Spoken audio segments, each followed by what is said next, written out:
Hoy se conmemoran 51 años cuando un PRI demostró que son verdaderamente autoritarios, represivos, represores, y que simple y sencillamente demostrando una ausencia de inteligencia, de razón y de patriotismo, al surgir con esta cuestión de lo de Tlatelolco en 1968.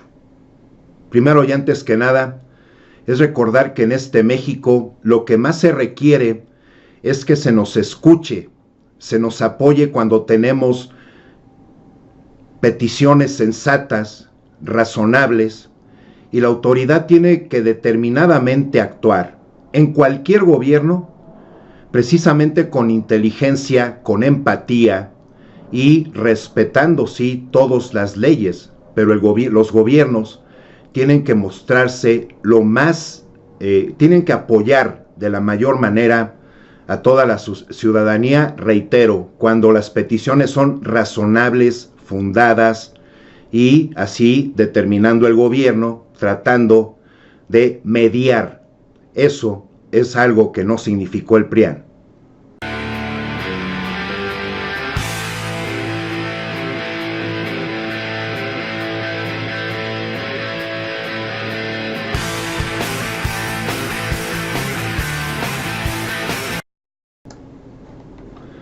Amigos y amigas, hablar de tantos actos represivos en nuestro país nos llevaría simplemente un video de cerca de 6-7 horas, bien explicado, bien deshebrado.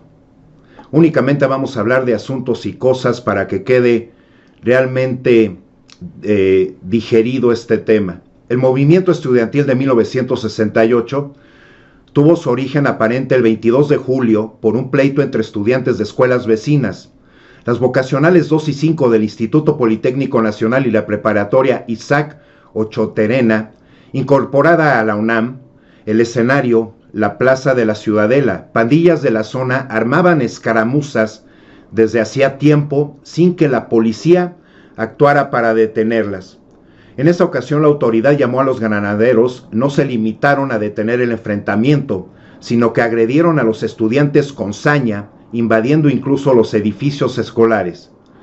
Para protestar por la violencia policíaca, los estudiantes del Politécnico hicieron manifestación el 26 de julio, misma fecha en la que otros estudiantes mayoritariamente de la UNAM y organizaciones de izquierda realizaban una marcha de apoyo a la Revolución Cubana.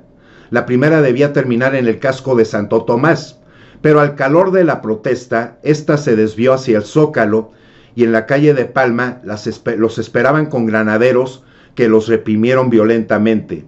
¿Qué querían los estudiantes?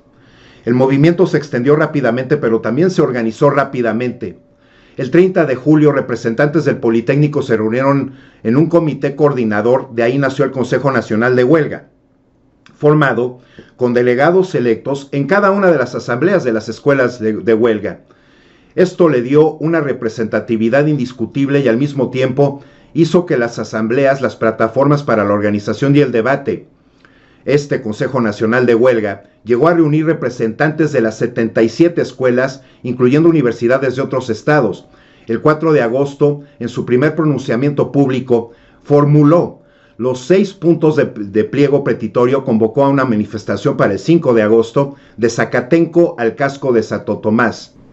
Con los grupos estudiantiles mejor organizados y haciendo marchas de manera continua, un gobierno lejos de demostrarse realmente con integridad, con inteligencia, con valores, con convicciones, simple y sencillamente pensó que la única situación, y que de ahí desciende algo que es terrible, de que un mexicano actúa contra otro mexicano, que es también una manera realmente espuria de pensar. Los mexicanos y mexicanas somos hermanos, y siempre debatir, tener el razonamiento, el criterio abierto, eso es algo que siempre le va a funcionar a cualquiera para que realmente el diálogo se establezca, la verdadera comunicación sana. La matanza de Tlatelolco, que pasó del 2 de octubre del 68, cuando un brutal golpe contra estudiantes cambió a México para siempre. La historia que derivó en una masacre empezó con una pelea de estudiantes en el centro de la Ciudad de México. El grupo antimotines de la policía capitalina, conocido como el Cuerpo de Granaderos, intervino para calmar la riña, pero lo hizo de manera brutal. Golpeó a decenas de estudiantes y testigos de la pelea, persiguió a jóvenes hasta las escuelas, donde buscaron refugio, y también allí agredió a alumnos y profesores que impartían la clase. Era el 23 de julio de 68. En esa época la policía mexicana tenía fama de cometer abusos, y desde siempre así ha sido, hasta estos días. Pero la agresión a los estudiantes fue excesiva. 4 días después, estudiantes de la UNAM y del Politécnico organizaron una marcha contra la violencia policial, pero la caminata a la que se sumaron miembros del Partido Comunista Mexicano fue reprimida entonces por los granaderos. A partir de ese momento empezó un movimiento estudiantil que en pocas semanas creció rápidamente. La UNAM y el Politécnico y otras universidades del país se declararon en huelga. Las autoridades reportaron autobuses quemados y el estallido de artefactos explosivos. Decenas de jóvenes fueron detenidos, y en el Zócalo, la plaza central del país, se desplegaron tanquetas y decenas de militares. El ejercicio ocupó las instalaciones de la UNAM y Politécnico, pero no logró contener el movimiento agrupado en el Consejo Nacional de Huelga. El rector de la Universidad Nacional, Javier Barros Sierra, renunció en protesta por la invasión de la autonomía universitaria. El movimiento solo fue contenido hasta la tarde del 2 de octubre. Ese día se había convocado una nueva marcha protesta que partiría de la Plaza de las Tres Culturas de Tlatelolco. Cientos de soldados rodearon el sitio cuando los estudiantes anunciaban que se cancelaba la caminata para evitar la violencia. Ahí fue cuando inició la balacera contra la multitud. 50 años después, 51 ya, aún no está claro dónde empezaron los disparos. Tampoco se sabe realmente cuántas personas perdieron la vida o fueron heridas, pero el ataque se convirtió en un parteaguas en la historia del país. Desde el 2 de octubre del 68, México fue otro, social y políticamente distinto al día anterior, y estas actitudes represivas autoritarias del PRI simplemente sirvieron para sumirnos en la sumisión y en la indiferencia, que para ser mexicano y ser un patriota, ni la sumisión ni la indiferencia hay que darles cabida, así como a los actos de vandalismo porriles, o de personas que únicamente se juntan para tratar de hacer la violencia. Sobre este aspecto de los encapuchados, esto dijo nuestro presidente, y que por supuesto tiene toda la gente derecho a marchar, pero de manera pacífica, civilizada. Eso es lo que yo apunto. Vamos a escucharlo. En la que el uso de la fuerza ha quedado relegado, no se puede hablar ni siquiera de la razón de Estado, de que el Estado tiene el monopolio exclusivo del uso de la fuerza. Nosotros queremos vivir en una sociedad en paz, sin violencia, sin usar la fuerza, convencer, no vencer, convencer, persuadir, dialogar, vivir en armonía, vivir en paz. Por eso, nunca más una represión en México, nunca más torturas, desapariciones, masacres, nunca más un 68. Y se está logrando establecer esta nueva política a pesar de provocaciones y de afanes autoritarios. Vamos nosotros a seguir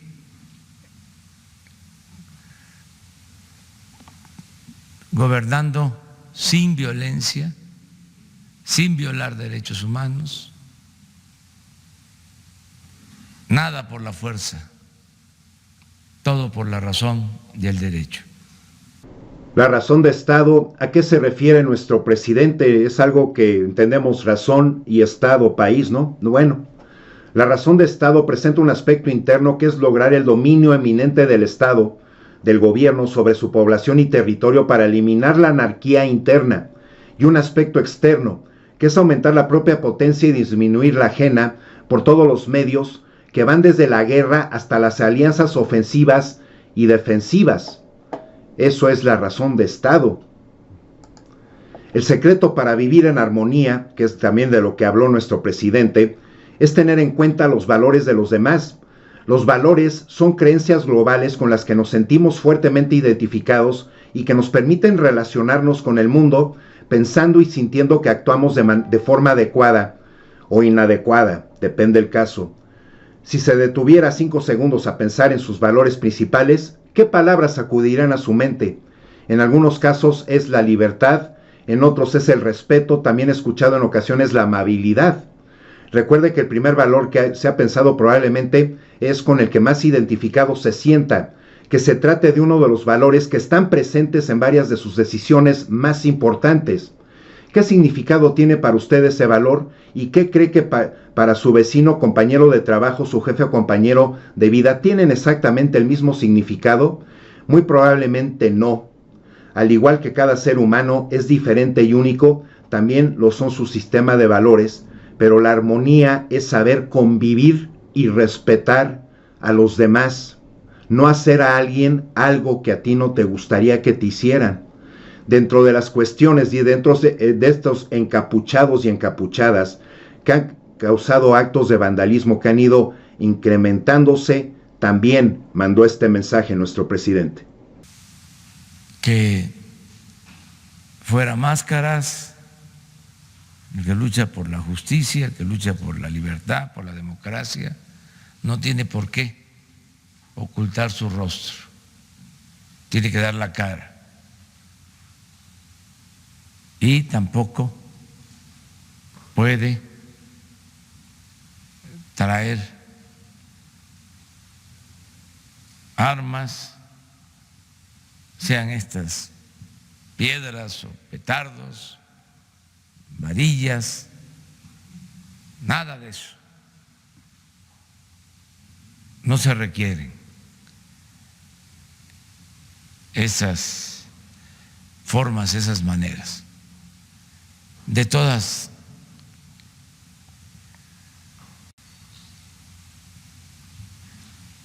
maneras va a estar pendiente la autoridad, porque es nuestra función. Va a estar a cargo de llevar a cabo el seguimiento de toda esta manifestación, sin impedirla, desde luego, la jefa de gobierno. Y vamos a apoyar todo lo que ella decida. Vemos muy bien el que participen civiles vestidos de blanco.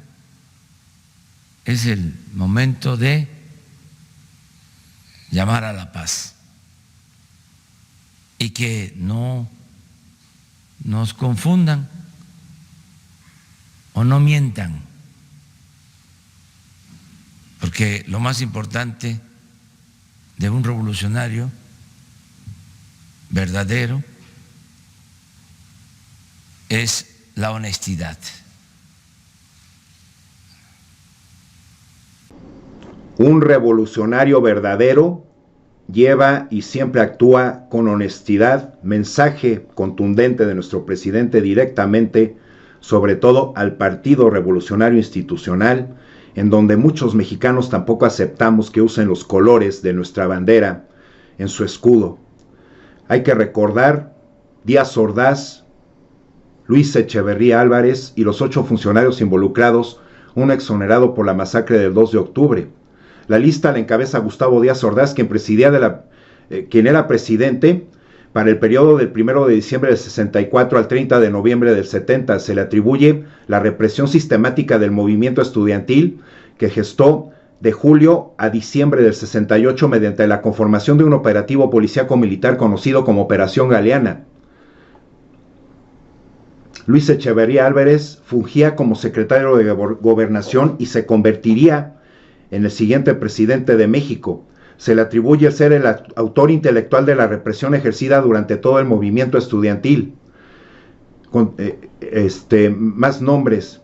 Durante la administración también tuvo lugar la llamada matanza de Jueves de Corpus el 10 de junio del 71, donde la nueva cuenta del saldo contó con muertos y heridos reprendidos por un grupo paramilitar conocido como los Halcones, así como el periodo mal llamado Guerra Sucia, donde elementos pertenecientes a diversos grupos guerrilleros fueron presos, torturados y en algunos casos desaparecidos por un grupo conformado por elementos de la extinta Dirección Federal de Seguridad. La regencia del Departamento del Distrito Federal estaba a cargo de Alfonso Corona del Rosal, 20 de octubre del 66 al 30 de noviembre del 70. Su nombre era mencionado para contender por la presidencia a las elecciones del 69. Al ganar, Luis Echeverría lo designó inspector de las agregadurías militares y aéreas en América y Europa, pero general se negó. En 76 su nombre figuraba entre el próximo secretario de la Defensa Nacional. El capitán Fernando Gutiérrez Barros fue el director de la extinta Dirección Federal de Seguridad. Se le atribuye el arresto de estudiantes y personas de filiación comunista durante este movimiento estudiantil.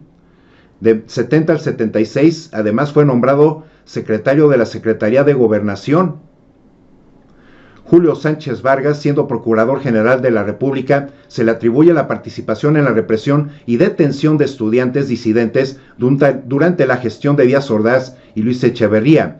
El designado director general de la Sociedad Mexicana de Crédito Industrial hasta 76 y en 77, fue nombrado después ministro de la Suprema Corte de Justicia.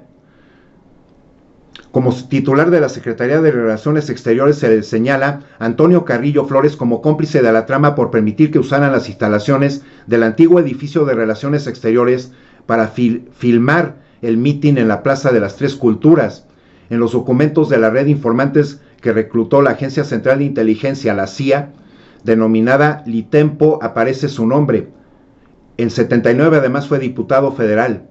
Jorge de la Vega Domínguez fue nombrado interlocutor del gobierno y los líderes estudiantiles del Consejo Nacional de Huelga hasta su desintegración. En diciembre del 68 se le señala de sostener reuniones con algunos dirigentes del Consejo de Materia Discrecional, una de ellas celebrada en Casa Andrés Caso. Fue diputado federal además, director general de la Compañía Nacional de Subsistencias Nacionales, CONASUPO, de 70 al 76, y fue electo además como gobernador de Chiapas, secretario de Comercio, secretario de Agricultura y embajador de México en Canadá. Esto simplemente resalta el influyentismo con el que navegaban todos estos. Mario Moya Palencia fungió como subsecretario de Gobernación con Díaz Ordaz y fue llamado a comparecer por la FEMOSP como testigo sobre los acontecimientos del 2 de octubre. Fue secretario de Gobernación del 70 al 76, director general de la Organización Editorial Mexicana, director general del Fondo Nacional del Fomento Turístico, embajador de México en la Organización de las Naciones Unidas, en Japón, en Cuba y Italia. Salvador Toro Rosales, exagente del Ministerio Público de la Federación que siguió su causa, donde fueron sentenciados 68 activistas del movimiento estudiantil de 68. Testimonios lo acusan de haber fabricado consignaciones penales para condenar a los líderes del movimiento y fabricando consignaciones entrecomillado. Eso es realmente denotar lo que es el verdadero autorismo, la verdadera forma de pensar autoritaria de todos estos seres e individuos que definitivamente, y hay que reiterarlo, no sirvieron a México y nos desvirtuaron y nos hundieron, llevándonos a caminos, a maneras de pensar y de actuar que no son las correctas. Eso es lo que cada uno tenemos que corregir, nuestros problemas de conducta. Tener y formarnos, enaltecernos, llenarnos de ética, de valores, de principios, brindándonos armonía a nosotros mismos y a los demás. Y con eso siempre se respalda con el respeto. Amigos y amigas, mil gracias por llegar hasta este punto en el video, esperando que les haya sido realmente informativo como cada uno de mis videos, recordándoles que debido al boicot que YouTube me ha estado haciendo desde hace ya 9 meses, y eso se nota en el muy lento, escaso aunación de personas como suscriptores, así como que en una gran generalidad, teniendo una familia de 31,000 suscriptores, únicamente obtenga el 1% de reproducciones en cada video. Les pido por favor que me apoyen y me ayuden entrando manualmente ustedes al canal, haciendo clic para verificar de los nuevos videos que esté subiendo y que por favor los vean completos. Eso créanme que me apoya mucho y va a contrarrestar mucho este boicot que sigue siendo determinaciones represivas y opresoras contra la libertad de información y la libertad de palabra, y que siempre manejo las cosas en mi canal de manera decente, mucho menos se vale, y las normas y reglas de YouTube las respeto. Por eso no les mostré las fotos que venían en los artículos en este